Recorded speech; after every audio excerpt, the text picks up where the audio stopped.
Okay, they are in all white again.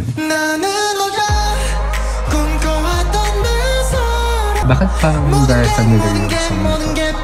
Or is it familiar or very common yung song? This guy sounds really good.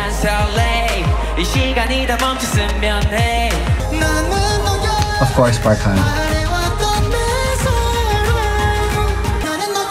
Ang bilis ng chorus nito. Nananoya. Favorite ni director nila si Kenta.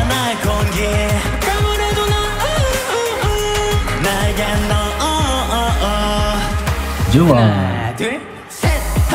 I really like Ju-won, especially when he's rapping. Pero when he's singing, yung vocal niya parang parang childlike yung voice niya.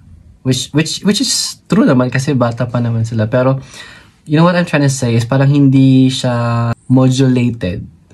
Kaya parang bata talaga yung kumakanta. Like, garang ganun. It's not bad. It's napansin ko lang.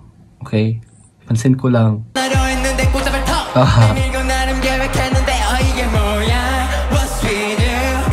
Nagsha-shine si Heejun when he got transferred to Blue Team. Oh, he's great.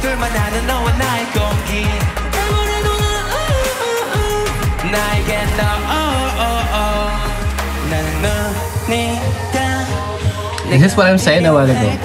Like, yung, articulation niya. Hanso, right? He's great. Whoa.